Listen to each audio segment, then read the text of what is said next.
శారదా శారదాంభోజవదనా వదనాంబుజే సర్వదా సర్వదాస్మాకం సన్నిధి సన్నిధిం క్రియాత్.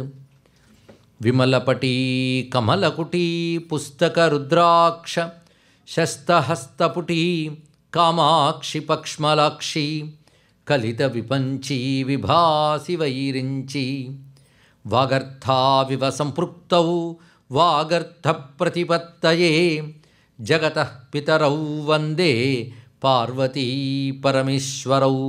అది యదిదం దృశ్యతే కించిత్ జగత్యాం వస్తుమాత్రకం చిదానంద స్వరూపంచ నిర్వికారం సనాతనం. ఒక్క వాక్యంలో ఎంత ఉపనిషత్తత్వం చెప్పాడు. ఆ ఈశ్వరతత్వం ఎలాంటిదంటే అది ఎప్పుడు చిత్ ఆనందం. ఈశ్వరతత్వము చైతన్య స్వరూపము, ఆనంద స్వరూపము, నిర్వికారం. అది వికారముల్లో, వికారములంటే అనేక రకాలుగా మార్పు చెందుట అని అర్థం. ఇక్కడ తనకి ఏ మార్పులు లేవు. ఎప్పటి నుంచి ఏంటంటే జగత్తుకు ఒక డేట్ చెప్పొచ్చు నువ్వు, ఆయన డేట్ లేదు. సనాతనం, శాశ్వతం, అది ఈశ్వరుడు. అయితే సృష్టి అంటున్న ఏదుందో దాని పూర్వం ఆయన ఒక్కడే ఉన్నాడు. తస్యైవ కైవల్యకృతేర్ద్వితీయచ్ఛా తతో భవేత్. ఆయన ద్వితీయచ్ఛ కలిగిందట. ఒక్క పరమాత్మ ఉన్నప్పుడు ఆయనకు రెండవది ఒకటి ఉంటే బాగుండు అనుకున్నాడు. నువ్వు ఒక్కడికి తోచట్లేదు. ఏకాకి నరమతే అంటారు ఇక్కడ. ఒక్కడికి తోచట్లేదు, రెండోది ఉంటే బాగుండు అనిపించింది. రెండోది ఉందా? ఆయన తప్ప మరొకటి లేని రెండోది ఎక్కడొస్తుంది? అందుకే తనను తానే రెండు చేసుకున్నాడు. ఆ రెండవది ఏదో దాని శక్తి అంటారు. ఆ శక్తి చేతనే ఇంత జగత్తు కనిపించేటట్టు చేస్తున్నాడు. అందుకే శక్తి జగత్తుగా కనిపించేటప్పుడు మాయ. ఆయన శక్తి వల్లే జగత్తు కనబడుతుంది, లేకపోతే మన నిర్వాకమా? ఆయన శక్తి చేతనే జగత్తు అనేది కనబడుతుంది. ఆయన అసలు స్వరూపం మాత్రం జగత్తుకు అతీతం.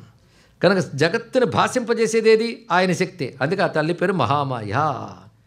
ఇంతవరకు ఒకడే ఈశ్వరుడు అన్నాము, ఇప్పుడు ఆయన యొక్క శక్తి చేత రెండుగా కనబడుతున్నాడు అన్నాం. రెండు ముక్కలైపోలేదైనా, రెండుగా వ్యక్తమయ్యాడంతే. అది ఒక మేనిఫెస్టేషన్, అంతేగా నాట్ డివిజన్. తెలుసుకోండి, ఇక్కడ రెండు పార్ట్స్ కాదు అది. అక్కడ అది శక్తి అంటే ఆయన యొక్క శక్తి, ఆ రెండు కలిసి వ్యక్తమయ్యాయి. అప్పుడు శక్తితో కలిసిన శివుణ్ణి సగుణుడు అంటారు. శక్తికి అతీతంగా అని భాషించారు నిర్గుణుడు అంటారు. ఇప్పుడు తెలిసింది కదా సగుణ నిర్గుణములు అంటే ఇవే. ఇక్కడ సయేవ సగుణో జాత శివ ఇత్యభిధీయతే సయేవ హి ద్విధా జాత పుం స్త్రీ రూపభేదత. స్త్రీ పుంభేదముతో ఇద్దరుగా అయ్యారు ఇక్కడ. వారు ఉభయులు కలిసి పుమాన్ స శివఖ్యాత స్త్రీ శక్తి సాహి కచ్చతే. ఆ పురుషుణ్ణి శివుడు అన్నారు. ఆ స్త్రీ శక్తి స్త్రీ రూపంగా వ్యక్తమైంది, స్త్రీ శక్తి అవుతున్నది. ఈ రెండు కూడా చిదానంద స్వరూపములే. ఈ రూపములు వ్యక్తమయ్యాయి. ఆ తర్వాత జగన్ నిర్వహణ చేయడానికి సంకల్పించుకున్నాక వారి నుంచి ప్రకృతి పురుష అని రెండు తత్వములు వచ్చాయి. ఈ ప్రకృతి పురుష తత్వములే లక్ష్మీనారాయణ, వాణి, హిరణ్యగర్భ ఇత్యాది రూపాలతో వస్తాయి. అప్పుడు ఆ ప్రకృతి పురుషతత్వం లక్ష్మీనారాయణలుగా వచ్చినప్పుడు వారికి శివుడు చెప్పాడు తపస్సును ఆచరించాలి. ఏది చేయాలన్నా తపస్సును ఆచరించాలంటే చోటు ఉండాలి కదా అన్నాడు ఆయన. ఎందుకంటే పరతత్వం తప్ప మరొకటి లేదు, జగత్తే ఇంక తయారు కాలేదు. చోటు ఉండాలి కదా అంటే అప్పుడు శివుడు ఒక ఆలోచన చేసి తన సంకల్పం చేత ఒక తేజోమయమైన ఒక చోటును తయారు చేశాడు. ఆ చోటు ఎలా ఉందంటే తతశ్చ తేజసస్సారం. ఆ తేజస్సంతా శివునిదే. జ్యోతి నుంచి దీపం వెలిగించినట్లుగా ఆయన నుంచి ఒక తేజస్సారం వెలికిచ్చింది. ఆయన అపరిమితమైన జ్యోతిస్వరూపుడు పరమేశ్వరుడు. ఇప్పుడు వచ్చినది పరిమితమైనది, అదొక చోటు వలె ఉన్నది. అది తేజోమయమైన చోటు, మట్టి మొదలైనవేం లేవు అక్కడ. అది పంచక్రోశాత్మకం శుభం సర్వోపకరణైర్యుక్తం సుందరం. దానిలో కావలసినవన్నీ ఏది కావాలంటే దాన్ని అందివ్వగలిగినటువంటి ఒక అద్భుతమైన తేజోమండలం. దాని విస్తీర్ణం పంచక్రోశములు, 5 క్రోశముల విస్తీర్ణంగా ఉన్నటువంటిది. అది అనంతమైన ఆకాశంలో అదొక్కటి మాత్రమే ఉంది. ఇప్పుడు దాని మీద తపస్సు చేయమని చెప్పాడు. అప్పుడు నారాయణుడు లక్ష్మీ సేతురే అక్కడ ఉండి తపస్సును ఆచరించాడు కొంతకాలం. తపస్సు అంటే ఏంటో కాదు, చెయ్యబోయే పనికి ప్రణాళిక వేసుకోవడమే తపస్సు. ఆ తపస్సు ఎలా చేయాలి, ఏం చేయాలి అనే ఒక ఆలోచన, దానికి తగ్గ శక్తి సమకూర్చుకోవడం తపస్సు. ఆ తపస్సును చేస్తూ ఉంటే ఆ తపో వేగం వల్ల ఆ వేడిమికి ఆ నారాయణ యొక్క శరీరం కరిగి జలముగా వచ్చింది. నారాయణుడు ఆపస్వరూపుడు, శివుడు తేజస్వరూపుడు, అందుకే జలముగా వచ్చింది. ఆ జలం రాగా విష్ణువే చూసి ఆశ్చర్యపోయాడు. ఆ పంచక్రోశమైన విస్తీర్ణమైన ఆ స్థలమునందు ఆ జలము అలా ప్రవహిస్తున్నది. అప్పుడు శివుణ్ణి స్మరించి చూడు ఈ జలం ఎలా వచ్చినదో అనగానే శివుడు చూసి చాలా బాగుందన్నాడు. తతశ్చ పతిత కర్ణాన్ మణిశ్చ పురత ప్రభో తద్బభూవ మహత్తీర్థం నామతో మణికర్ణిక. అప్పుడు శివుడు చూసి బాగుందని తలూపుగానే ఆయన చెవికున్న మణి జారిపడి అందులో పడింది. శివుని చెవికున్న మణి కర్ణముకున్న మణి జారిపడిన తీర్థం కనుక మణికర్ణిక అని పేరు పొందినది. ఆ తర్వాత ఇంక జగద్రచన, నారాయణ నాభీకమల నుంచి బ్రహ్మ రావడం, సృష్టి చేయడానికి సంకల్పించుకోవడం, ఆ సమయంలో జలం తప్ప మరొకటి ఇది కనిపించకపోవడం. ఈ పరిస్థితి కలిగినప్పుడు ఈ పంచక్రోశాత్మక విస్తీర్ణమైన చోటు ఆ జలంలో ఎక్కడుండాలి? అంతవరకు శూన్యంలో ఉంది. ఇప్పుడు జలం ఆవిర్భవించింది, తర్వాత మిగిలిన జగత్తు వస్తుంది. అప్పుడు పరమేశ్వరుడు ఏం చేశాడంటే తన త్రిశూలంతో దాన్ని పట్టుకున్నాడు. పంచక్రోశ విస్తీర్ణమైన జ్యోతిర్మండలాన్ని తన త్రిశూలంతో పట్టి నిలిపాడు పరమేశ్వరుడు. ఆ తర్వాత మళ్ళీ భువన బ్రహ్మాండములన్నీ ఏర్పడ్డాయి. ఆ ఏర్పడినప్పుడు ఆ భూమి యందు దేవతలందరి ప్రార్థన మేరకు తన త్రిశూలంతో పట్టిన ఆ మహా తేజోమండలాన్ని భూమి యందు ఒక చోట పెట్టాడు. ఆ పెట్టిన చోటే వారణాసి క్షేత్రం, కాశీ అని చెప్పబడుతూ ఉంటుంది. అది పంచక్రోశాత్మక విస్తీర్ణమైన వారణాసి అన్నాడు. అక్కడ ముందు దానికి వారణాసి అని పేరు లేదు, కాశీయే దాని అసలు పేరు. కాశీ అనే మాటకు అర్థం ఏంటంటే ది లైట్, అది అర్థం. కాశ్రు దీప్తౌ అనే ధాతువు నుంచి కాశీ అనే శబ్దం ఉత్పన్నమైంది. మీరు వినుంటారు ప్రకాశం, వికాసం, ఆకాశం. కాశం అనే మాటకు వెలుగు అని అర్థం అండి. ఇక్కడ వెలుగునది, వెలిగించునది. వెలిగేది వెలిగిస్తుంది, అంతే కదండి. ఇక్కడ దీపం వెలుగుతుంది, వెలిగిస్తుంది. కనుక వెలగడం, వెలిగించడం, ఈ రెండు లక్షణాలు ఉన్నది కనుక దాని పేరు కాశీ. ఆ వెలుగు ఏమిటంటే పరంజ్యోతి, కాశీ మహాజ్యోతి. అక్కడికి వెళ్ళిన వెలుగు వెలుగుతుంది. మనం అంటూ ఉంటే వెలిగిందా అని కదా. వెలగడం అంటే జ్ఞానం అండి. అక్కడ జ్ఞానం అనే వెలుగునిస్తుంది కనుక అన్నాడు ఇక్కడ. అందుకే జ్ఞానం అనే వెలుగునిస్తుంది. ఆనందానికి జ్ఞానానికి వెలుగు సంకేతంగా చెప్తారు. అంటే light symbolises the bliss and knowledge. ఆనందం, జ్ఞానం రెండిటినీ జ్యోతి చెప్తుంది. అందుకే అసతోమా సద్గమయ, తమసోమా జ్యోతిర్గమయ అని అంటాం ఇక్కడ. అందుకే కాశీక్షేత్రం వెలుగు క్షేత్రం. ఈ వెలుగు కనబడదు, కనబడే వెలుగు కాదు అది. పంచభూతాల్లో ఒకటైనటువంటి అగ్నిని నువ్వు చూడగలవు, కానీ పంచభూతాలు పుట్టక ముందున్న వెలుగు అది. సాక్షాత్ పరంజ్యోతి అయిన పరమేశ్వరుని నుంచి వచ్చిన స్వరూపం, అది ఆయన స్వరూపమే. కానీ కాశీలో జ్యోతిర్లింగం కాదు, కాశీయే జ్యోతిర్లింగం అన్నారు ఇక్కడ. అంత మహాజ్యోతిర్లింగం, పంచక్రోశాత్మక జ్యోతిర్లింగం. అందుకే కాశీ భాష నిత్యం ఒక మంత్రం చేసుకుంటారు. నమ పంచక్రోశాత్మకాయ మహాలింగాయ జ్యోతిర్లింగ స్వరూపాయ కాశీ విశ్వేశ్వరాయ నమః అంటారు ఇక్కడ. పంచక్రోశాత్మకాయ మహాలింగాయ జ్యోతిర్లింగ స్వరూపాయ కాశీ విశ్వేశ్వరాయ నమః. ఇది కాశీవాసులు నిత్యం జపించేటువంటి మంత్రం. అది ఒక మహాజ్యోతి అది. అయితే ఈ జ్యోతి మనకు కనబడదు, కనబడదు కనుక గొప్పదైంది అది. ఇక్కడ కనబడేదంతా మట్టే, కనబడింది జ్యోతి మొత్తం ఆవరించి ఉంటుందండి పంచక్రోశాల్లో. మన క్షేత్రానికి వెళ్ళినప్పుడు ఆ వెలుగులో తిరుగుతున్నామని స్పృహ మనకు ఉండాలి. ఇక్కడ ఆ వెలుగుని ధ్యానించే ప్రయత్నం చేయాలి. ఇక్కడ అలాగ సాధన చేసి ఆ జ్యోతిని చూసిన వాళ్ళు నేటికి ఉన్నారు. చాలా కాలం క్రితం 80,000 మంది మహర్షులు బ్రహ్మ దగ్గరికి వెళ్ళి పరతత్వం తెలుసుకోవాలని అడిగారు. పరతత్వం తెలుసుకునే ముందు లోకోపకారమైన యజ్ఞాన్ని మీరు ఆచరించండి, మీ లక్ష్యం శివతత్వం తెలుసుకోవాలి కనుక ఏదో విధంగా మీకు జ్ఞానం లభిస్తుంది. అది లభించిన తర్వాత ఒక్కసారి కాశీకి వెళ్ళి అక్కడ మీకు ఏం కనబడిందో నాకు వచ్చి చెప్పండి అన్నాడు బ్రహ్మదేవుడు. వాళ్ళందరూ నైమిషారణ్యానికి వెళ్ళి బ్రహ్మదేవుడు చెప్పిన ప్రకారంగా ఒక మహాయాగాన్ని చేశారు. ఆ చోటు కూడా బ్రహ్మదేవుడు చెప్పాడు. నైమిషారణ్యంలో మహాయాగం చేశారు. ఆ యాగం లక్ష్యం ఏంటంటే లోకక్షేమం, రెండవది తమకి శివజ్ఞానం. అప్పుడు అక్కడికి వాయుదేవుడు వస్తాడు. శివుని అష్టమూర్తుల్లో ఒకడు వాయువు. ఆయన అక్కడికి వచ్చి శివజ్ఞానాన్ని బోధిస్తాడు. ఇది వాయవీయ సంహిత అని చెప్పబడుతూ శివపురాణంలో వాయుదేవుడు చెప్పిన శివతత్వం అనేక అధ్యాయాలతో ఉంటుంది. అదంతా విని ధన్యులమయ్యని భావించి యజ్ఞం పూర్తి చేసి వారణాసికి వస్తారు. అక్కడ వాళ్ళకు దృశ్యం కనబడుతుంది. ఆ దృశ్యం చూసి అక్కడి నుంచి వెళ్ళి బ్రహ్మదేవుడితో చెప్తారు. అప్పుడు బ్రహ్మదేవుడు అంటాడు, ఆ దృశ్యం మీకు కనబడిందంటే మీరు ఇన్నాళ్ళు చేసిన సాధన ఫలించింది. అది ఒక మహాకాంతిపుంజం వాళ్ళకి అక్కడ దర్శనమిచ్చింది. ఆ కాంతిపుంజంలో అనేక సిద్ధపురుషులు జ్యోతిస్వరూపులు లీనమవడం కనబడుతుంది. ఇక్కడ అంటే మోక్షం పొందడం కనబడుతుంది. అది మీకు దర్శనం ఇచ్చిందంటే మీ సాధన సిద్ధించినట్లు.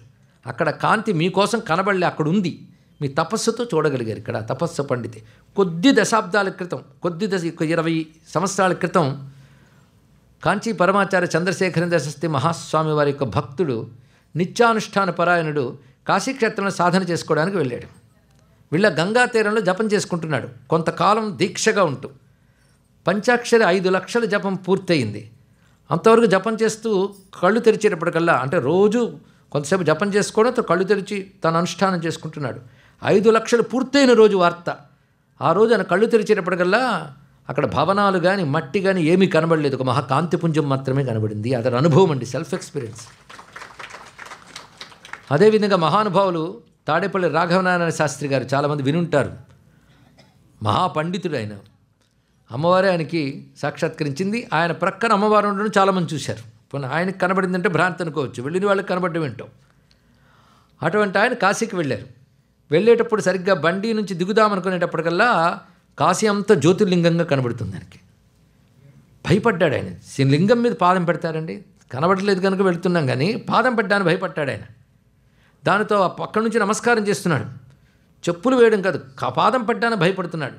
ఈ లోపల ఆయన ఉపాస్య దేవత అయిన బాలామహాత్రిపుర సుందరి అక్కడ నిలబడి దిగునాయన అని పిలిస్తే అప్పుడు చెప్పులు ట్రైన్లోనే విడిచిపెట్టి దిగాడు ఆ మహానుభావుడు. అలాగా కాశీ జ్యోతిస్వరూపని చెప్పడానికి సిద్ధపురుషులకు నేటిగా అనుభవం ఉంటుంది. అంటే కాశీలో ఏవో కట్టారు, ఏవో కూల్చారు, ఏదైనప్పటికీ ఆ జ్యోతి ఎవరు కోల్చలేని పరంజ్యోతి. అదే అసలు విశ్వేశ్వర జ్యోతిర్లింగ స్వరూపం. అది ఇక్కడ ప్రకాశిస్తూ ఉంటుంది. వారణాసి అంటే, కాశీ అంటే అదే భావించాలి. అది కాస్తురి దీప్తం. పైగా మోక్షప్రకాశిక కాశీ జ్ఞానదా మమ సుప్రియ. ఇక్కడ అన్ని క్షేత్రాల మహిమ సూతపురాణాలకు చెప్పాడు. ఇది కూడా చెప్తూ ఒక మాట అంటాడు, శివుడు పార్వతీదేవితో చెప్పిన కాశీ మహిమ చెప్తున్నాను అన్నాడు ఇక్కడ. అంటే కాశీ గురించి మాత్రం శివుడే స్వయంగా చెప్తాడు. ఇంకొక ఆయన కూడా చెప్పాడండి. ఆయన ఏమంటాడంటే, మా అమ్మతో మా నాన్న చెప్తుంటే నేను విన్నాను, అది నీకు చెప్తున్నాను అగస్త్యుడితో చెప్పాడు. ఆయన పేరు కుమారస్వామి. కాశీ గురించి చెప్పాలంటే ఆయన వల్ల అవుతుంది ఇక్కడ.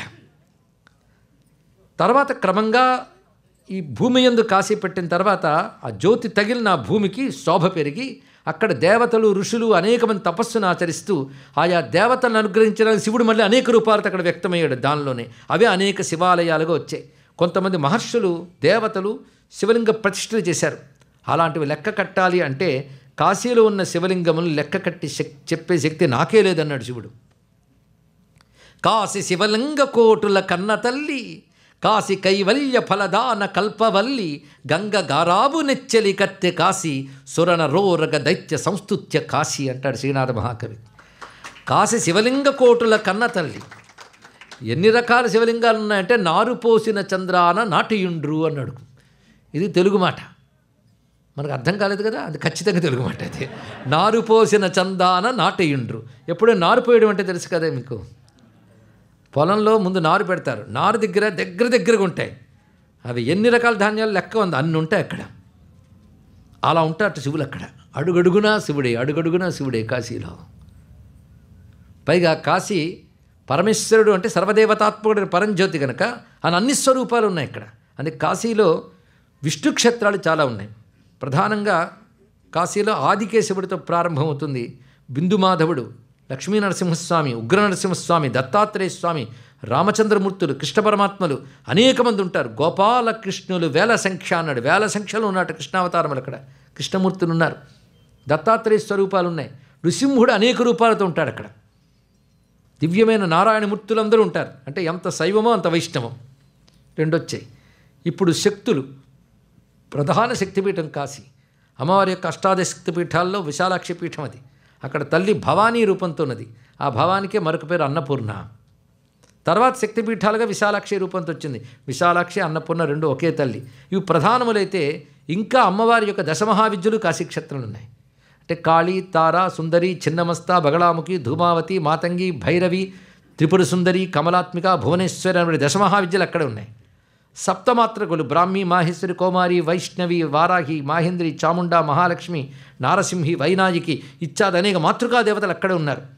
నవదుర్గలు, ప్రథమం శైలపుత్రి, ద్వితీయం బ్రహ్మచారిణి ఇత్యాదిగా చెప్పబడుతున్న దుర్గాదేవతలు ఉన్నారు. పైగా లలితాదేవికి ఎన్ని స్వరూపాలు ఉన్నాయో అన్నీ ఉన్నాయి అక్కడ. అలాగే భూమి యందు ఎన్ని శక్తిపీఠాలు ఉన్నాయో వాటన్నిటి యొక్క సారం కాశీలో ఉందండి. అది ఒక రహస్యమైన అంశం. అందుకే కామాక్ష పీఠం కాశీలో ఉంది ఒకటి. అక్కడ కామాక్షలో ఎన్ని మహిమలు కనబడతాయి, ఇక్కడ అలాగే కనబడతాయి. అలాగే ఎన్ని వైష్ణవధామాలు ఉన్నాయో అన్నీ కాశీలో ఉన్నాయి. ప్రతి క్షేత్రం యొక్క సారం అక్కడ ఉంటుంది. నిజంగా నారు పోసిన చందాన అన్నట్లుగా అన్ని క్షేత్రముల యొక్క సారం అక్కడ ఉంటుంది. అది శక్తి క్షేత్రములు, విష్ణు క్షేత్రములు, శివక్షేత్రములు.